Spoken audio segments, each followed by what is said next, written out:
So এখন দেখবো যে স্পিন কোয়ান্টাম সংখ্যা। স্পিন মানে এখানে বোঝাচ্ছে ইলেকট্রনের ঘূর্ণন। এন্ড আমি শিওর তোমাদের ম্যাক্সিমাম বুঝো না যে এই স্পিন বা ইলেকট্রনের ঘূর্ণনটা আসলে কেমন। যেমন চিন্তা করো যে ধরো এটা একটা নিউক্লিয়াস, এখানে একটা শক্তি স্তর আছে, ওকে। সো এখানে কি আছে, তোমার একটা ইলেকট্রন আছে, ওকে। সো এই ইলেকট্রনটা তোমার দুই ভাবে ঘুরতে পারে, নিজ অক্ষের উপর দুই ভাবে ঘুরতে পারে, একটা ঘড়ি কাঁটার দিকে, একটা ঘড়ি কাঁটার বিপরীত দিকে। তোমার কি একটা ক্লকওয়াইজ একটা ঘুরতে পারে, একটা তোমার হলো ক্লকওয়াইজ একটা এবং অ্যান্টি ক্লকওয়াইজ একটা, ঠিক আছে। আর তোমার কি হতে পারে, এরকম একটা ঘুরতে পারে একটা, ঠিক আছে। ঘড়ি কোন দিকে ঘোরে, ঘড়ি হলে এইদিকে ঘোরে, দ্যাট মিনস এটা ক্লকওয়াইজ, ওকে। আর এটা তোমার কি হলো, উল্টা দিকে আর কি, অ্যান্টি ক্লকওয়াইজ, অ্যান্টি ক্লকওয়াইজ, ওকে। সো ইলেকট্রন তোমার দুইভাবে ঘুরতে পারে, একটা ঘড়ি কাঁটার দিকে এবং একটা ঘড়ি কাঁটার বিপরীত দিকে। বাট এইটা কিন্তু ভাইয়া নিজ অক্ষের উপর ঘূর্ণন। যেমন এই যে ইলেকট্রনটা, এই ইলেকট্রনটা কি এরকম দুই ভাবে এখন ঘুরতে পারে, কিরকম, এটা ঘড়ি কাঁটার দিকে হয়ে ঘুরলো, ধরো এরকম করে, যে নিজ অক্ষে ঘড়ি কাঁটার দিকে ঘুরে ঘুরে ঘুরে ঘুরে নিউক্লিয়াসকে তোমার কি একবার প্রদক্ষিণ করে, ওকে।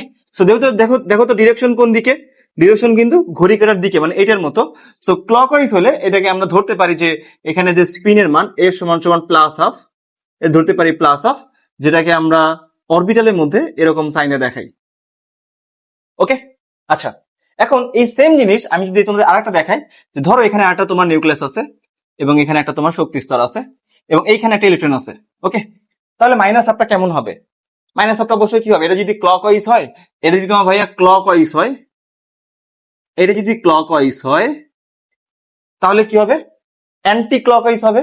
অ্যান্টি ক্লকওয়াইজ মানে কি, তোমাদের অনেকেই বলবা যে এর উপর দিকে ঘোরা, কিন্তু না ভাইয়া, একটু খেয়াল করো, এটা কিন্তু নিজ অক্ষের উপর ঘূর্ণন।